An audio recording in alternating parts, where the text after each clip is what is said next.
वंदे मातरम। मैं विनोद कुमार शुक्ला, अड्डा पर आपका स्वागत है। बांग्लादेश के चुनाव के परिणाम पूरी तरह से तो नहीं आए हैं, लेकिन एक रुझान, सॉलिड रुझान क्लियर हो गया है। वो ये कि बांग्लादेश नेशनलिस्ट पार्टी, जो तारिक रहमान के नेतृत्व में चुनाव लड़ रही थी, वो मेजॉरिटी के साथ चुनाव जीत करके आ रही है और जमात इस्लामी उम्मीदों से काफ़ी पीछे है। अब चुनाव के परिणाम क्या हैं, कैसे हैं,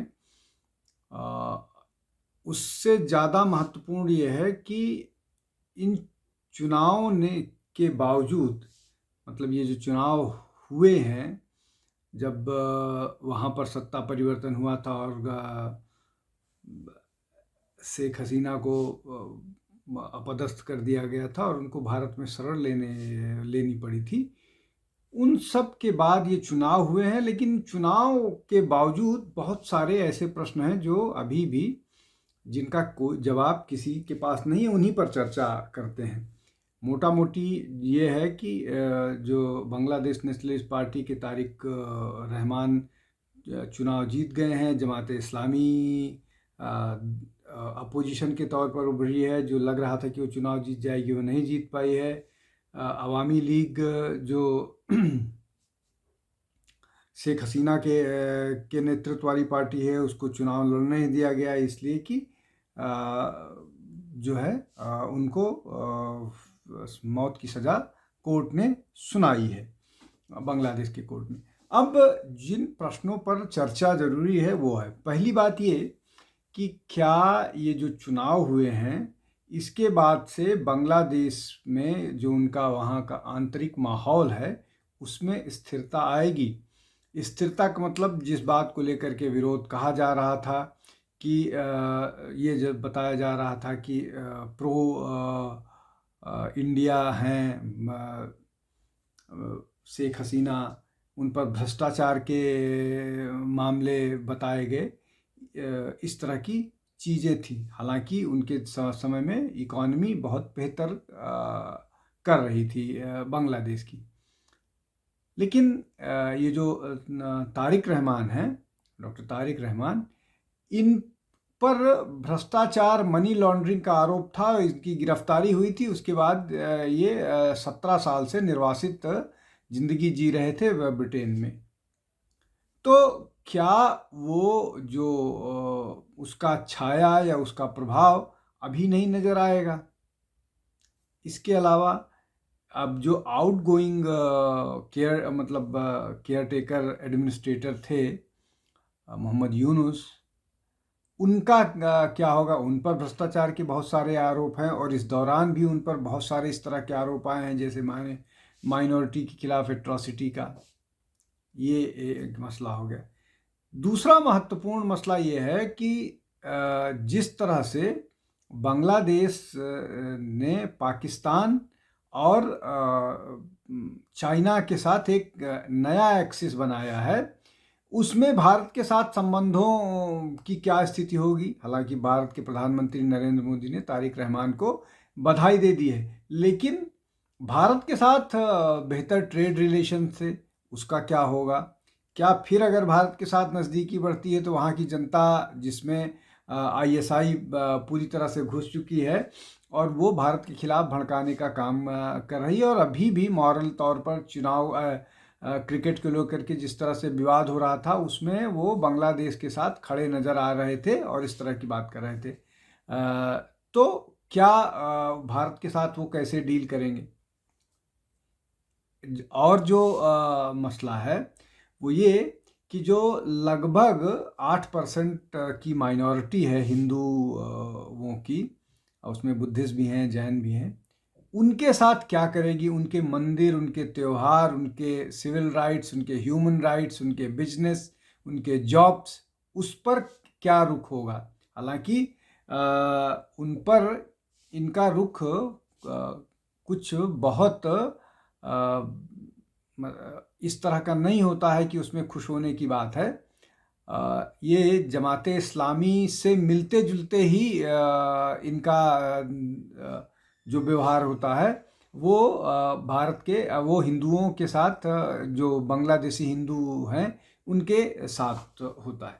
तो उनके साथ ये क्या करने वाले हैं, किस तरह का उनका होने वाला है। इन्फिल्ट्रेशन एक बड़ी समस्या है। बड़े मात्रा में बांग्लादेश के लोग भारत में घुसते हैं। क्या उस पर कोई इस तरह की सहमति बनेगी जहां पर भारत में घुसने वाले बांग्लादेशियों को रोका जाए। अब इसमें एक और बहुत महत्वपूर्ण बात है जिसको समझ लेना चाहिए कि ये जो बॉर्डर के इलाके हैं, इन इलाकों में जमाते इस्लामी का परफॉर्मेंस बाकी जो इलाके हैं उनके तुलना में यहाँ पर लगभग इन्होंने स्वीप किया। उसके पीछे का जो समीकरण है उसको समझने की कोशिश करें। उसके पीछे का समीकरण सीधे तौर पर यह है कि बाकी इलाकों में मुस्लिम्स प्रोटेक्टेड हैं, लेकिन एक जो जमाते इस्लामी या उसके माइंडसेट वाले लोग एक ग्रेटर बांग्लादेश का कॉन्सेप्ट देने की कोशिश कर रहे थे और लगातार इस योजना के तहत, जिसको भारत के सुप्रीम कोर्ट ने कहा भी था कि ये इंटरनल एग्रेशन जैसा है, जो भारत में घुसपैठ हो रहा है इंटरनल एग्रेशन जैसा है, वो वैसा ही करते हुए या उसी मंशा के साथ जो बॉर्डर के लोग हैं उन्होंने जमात इस्लामी को वोट किया कि ये जो यहाँ पर घुसपैठिए हैं और कुछ ऐसे लोग जो भारत में भी हैं वो इस तरह की मानसिकता रखते हैं, जो ये पहुँचे हुए जो ये लोग हैं बांग्लादेश से घुसपैठ करते हैं, उनको फैसिलिटेट करते हैं, उनके साथ जो है मिल करके एक इनस्टेबिलिटी वाला माहौल और तनाव वाला माहौल रखा जाए, जिससे भारत में इंटरनल डिस्टर्बेंस आए। तो ये स्थिति एक बनने की कोशिश हो रही है। अभी तक जो आंकड़े निकल कर के आ रहे हैं उसमें लगभग 209-210 सीट पर जो बीएनपी का बांग्लादेश नेशनलिस्ट पार्टी का अलायंस है वो है, और 65 से 68 के बीच में जो जमात इस्लामी का 13 पार्टियों का अलायंस है वो जीतता हुआ दिख रहा है। तो ये मोटा मोटी इस तरह की एक सिचुएशन है। तो जैसा मैं कह रहा था कि जमात इस्लामी का भारत के बॉर्डर वाले इलाके में जीत के आना बहुत महत्वपूर्ण, मतलब उसके अपने राजनीतिक निहितार्थ हैं। अब इसमें एक और बहुत महत्वपूर्ण है, चूंकि भारत में SIR चल रहा है,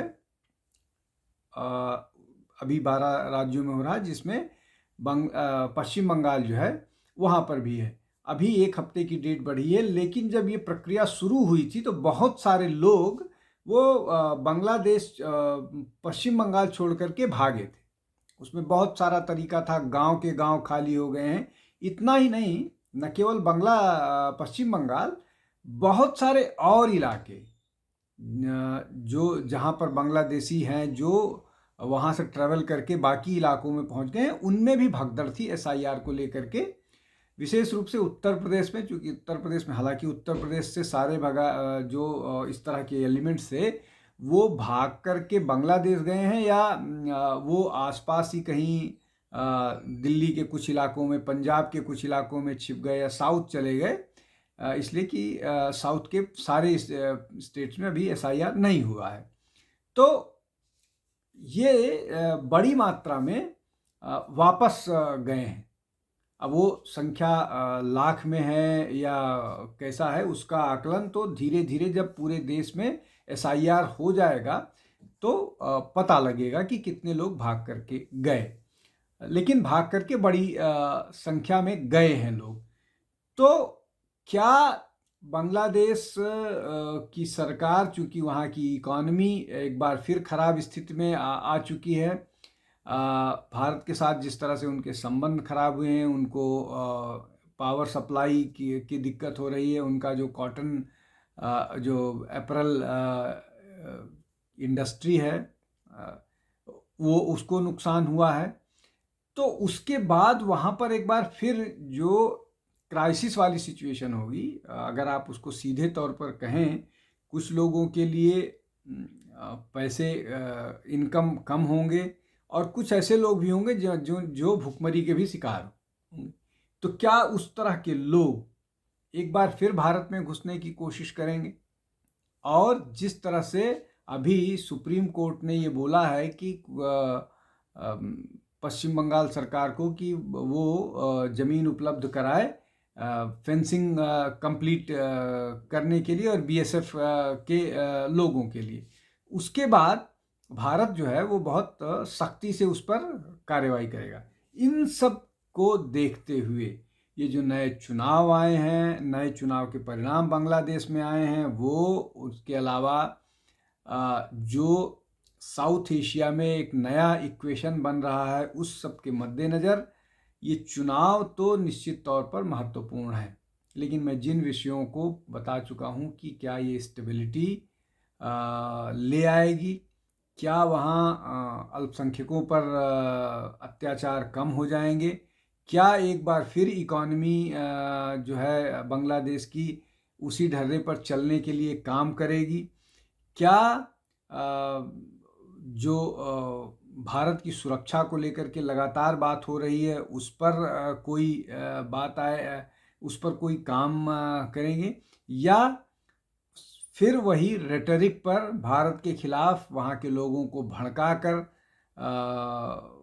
एक बार फिर सरकारें काम करना शुरू करेंगी। अब इसमें और बहुत सारे इंटरनेशनल प्लेयर्स हैं, उनकी क्या भूमिका होगी, वो क्या चाहेंगे, वो किस तरह का बेनिफिट नई सरकार से लेने की कोशिश करेंगे, क्या चाहते हैं, ये सब मुद्दे हैं जो सरकार बनने के बाद स्पष्ट होंगे, क्लियर होंगे। लेकिन अभी मोटे तौर पर यही कुछ विषय हैं जो लोगों के दिमाग में हैं, हमारे दिमाग में हैं, या सारे जो एनालिस्ट हैं वो सोच रहे हैं कि इन सब पर भारत किस तरह से आगे बढ़ेगा, बांग्लादेश किस तरह से आगे बढ़ेगा, उसमें पाकिस्तान की क्या भूमिका होगी और चाइना की क्या भूमिका होगी, यूएस की भूमिका को भी हम नहीं नकार सकते हैं। आज के लिए बस इतना ही। बहुत बहुत धन्यवाद। नमस्कार।